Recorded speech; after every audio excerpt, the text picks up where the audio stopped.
वह शुभ क्षण आ चुका है जिसका पीढ़ियों ने इंतजार किया। कई सारी दशक बीत गए, सदियां बीत गई। हम राम मंदिर का जब हम देखेंगे उद्घाटन होगा, प्रधानमंत्री जी उस दिन स्वयं रामलला को विराजमान करेंगे, उनका पूजन अर्चन करेंगे। कहा गया है कि जा पर कृपा करी है राम, ता पर कृपा करी है सब कोई।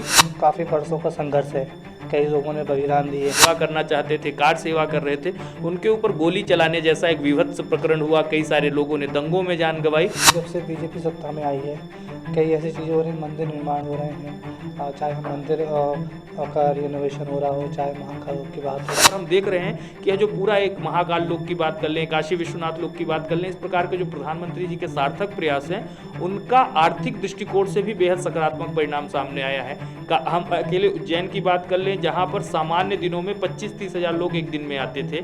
कोई विशिष्ट अवसर हो तो वही चीज़ बढ़ करके 80 हज़ार 1 लाख के आसपास पहुंच जाती थी, शिवरात्रि जैसे पर्वों पर, सावन के सोमवार में, नागपंचमी पर।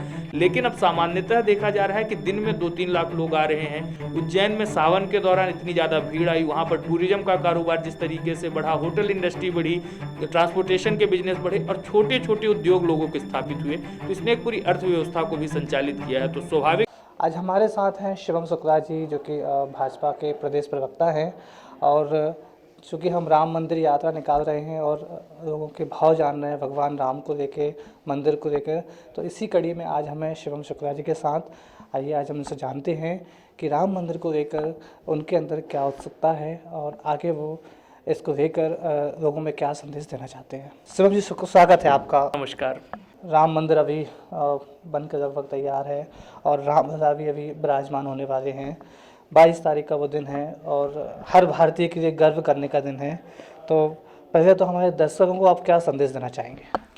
देखिए, वह शुभ क्षण आ चुका है जिसका पीढ़ियों ने इंतजार किया। कई सारी दशक बीत गए, सदियां बीत गई और जो एक सुअवसर का प्रयत्न हमारे पूर्वजों ने किया था, लगातार हमारे ये पुनर्जागरण का, सांस्कृतिक पुनरुद्धार की यात्रा है। जिस प्रकार से भारतीय चेतना का जनमानस में पुनः से प्रसार हुआ है और प्रधानमंत्री जी के सशक्त और समृद्धशाली नेतृत्व में हम राम मंदिर का जब हम देखेंगे उद्घाटन होगा, प्रधानमंत्री जी उस दिन स्वयं रामलला को विराजमान करेंगे, उनका पूजन अर्चन करेंगे, तो स्वाभाविक तौर पर यह जो हम अमृत काल में विश्व के उत्कर्ष पर भारत को ले जाने की यात्रा की ओर अग्रसर हैं, तो उसमें राम मंदिर का जो निर्माण है वह अपने आप में एक मील का पत्थर साबित होगा। यह हमारे उस उत्कर्ष पर पहुंचने की वैश्विक स्तर पर एक महनीय क्षण होगा और स्वाभाविक तौर पर प्रभु श्री रामलला का आशीर्वाद संपूर्ण देश को मिलेगा।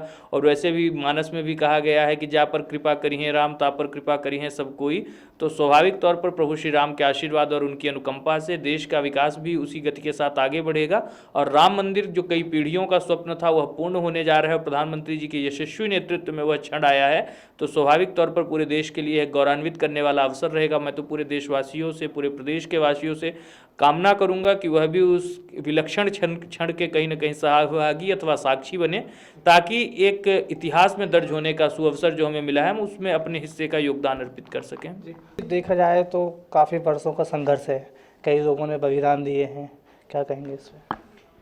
देखिए, स्वाभाविक तौर पर भारत बलिदानियों की भूमि रही है। जब आताताई औरंगजेब और उस प्रकार के जितने भी मुगल आक्रांता थे या फिर मुस्लिम शासक थे जिन्होंने हमारे धर्म की नींव को कमज़ोर करने का प्रयास किया, भारत दुनिया की एकमात्र, दुनिया की 3 जो जागृत संस्कृतियां हैं जो आज तक जीवंत हैं, तो उसमें एक चीन की संस्कृति है जो आज अपने आप को कहीं ना कहीं पीछे छोड़ चुकी हैं और बाकी कई सारी और सभ्यताएं हैं जो कहीं ना कहीं आंशिक रूप से ही अपना जो मूल स्वभाव है उसको अपनाए हुए हैं। भारत की जो संस्कृति है, सनातन संस्कृति है, वह आज हजारों वर्षों की अपनी यात्रा के बावजूद भी एक दृढ़ संकल्प के साथ खड़ी है। हम आज भी उन्हीं मान्यताओं को जीते हैं जो पूर्वजों ने हमारे संकल्पित की थी। तो स्वाभाविक तौर पर जब यह मंदिर का निर्माण हो रहा है तो उससे पहले हमें उन बलिदानों को भी याद करना चाहिए। शिवाजी की वह पूरी एक जो उनकी वीरता के प्रमाण थे, महाराणा प्रताप का जो संघर्ष था, इन तमाम लोगों ने हमारे धर्म की ध्वजा को थामे रखने में अपना जीवन अर्पित कर दिया, अपनी आहुति उस पुण्य वेदी पर दी।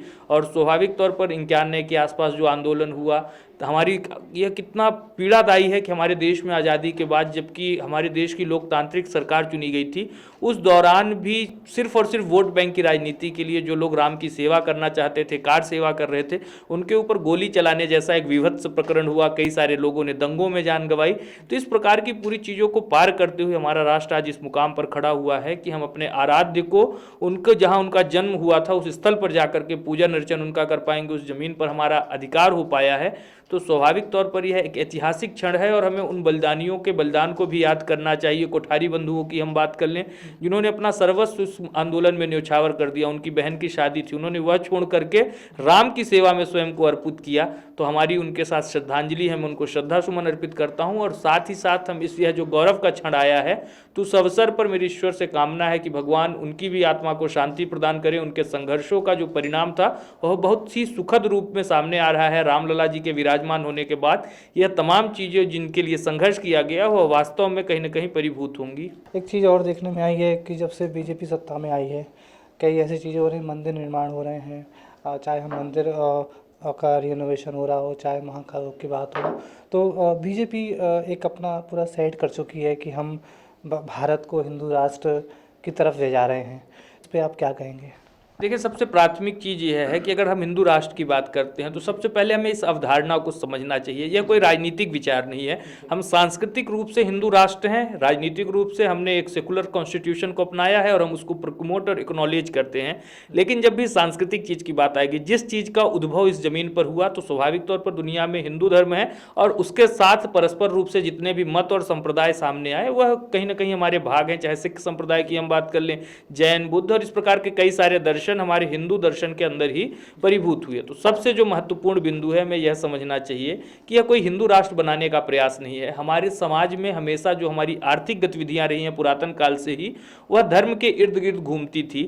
हमने देखा कि मंदिर पहले शिक्षा को भी संचालित करते थे। स्वास्थ्य के दृष्टिकोण से भी जो मंदिर थे वहां पर एक सुविधा कम्युनिटी सेंटर रहता था और इसके साथ ही साथ मंदिर एक सामाजिक जो जीवन है उसको आगे बढ़ाने के केंद्र हुआ करते थे। तो स्वाभाविक तौर पर हम अभी भी देख रहे हैं जिस प्रकार से जब हमारी जागरण, हमारी जो चेतना है पुनर्जागृत हुई है, कई सब मटेरियल चीज़ों में जो हम भौतिकतावादी समाज में बात करें, दुनिया के कई सारे देश हमसे बहुत अच्छी प्रगति करके आगे हैं। लेकिन हमें जो विलक्षण और बाकियों से अलग स्थापित करता है वो हमारी सांस्कृतिक और आध्यात्मिक चेतना है। तो स्वाभाविक तौर पर जब हम उसका विकास करेंगे तभी हम विश्व के सही मायने में नेता बन पाएंगे कि भौतिकतावाद के साथ ही साथ एक आध्यात्मिक चीज के लिए भी स्थान होना चाहिए। हम देखते हैं दुनिया में जो सबसे खुशहाल देश हैं, डेनमार्क और ये जितनी भी स्कैंडिनेवियन कंट्री हैं, वहीं पर सबसे ज़्यादा सुसाइड का भी रेट है, वहीं पर लोग सबसे ज़्यादा अवसाद के भी शिकार हैं। तो स्वाभाविक तौर पर विकास और प्रगति के साथ जो आध्यात्म और एक अपना पुनर्जागरण की चीज़ें हैं उनको हमें साथ साथ लेकर के आगे चलना होगा। और हम देख रहे हैं कि यह जो पूरा एक महाकाल लोक की बात कर लें, काशी विश्वनाथ लोक की बात कर लें, इस प्रकार के जो प्रधानमंत्री जी के सार्थक प्रयास हैं उनका आर्थिक दृष्टिकोण से भी बेहद सकारात्मक परिणाम सामने आया है। हम अकेले उज्जैन की बात कर लें, जहां पर सामान्य दिनों में 25-30 हज़ार लोग एक दिन में आते थे। कोई विशिष्ट अवसर हो तो वही चीज़ बढ़ करके 80 हज़ार 1 लाख के आसपास पहुंच जाती थी, शिवरात्रि जैसे पर्वों पर, सावन के सोमवार में, नागपंचमी पर।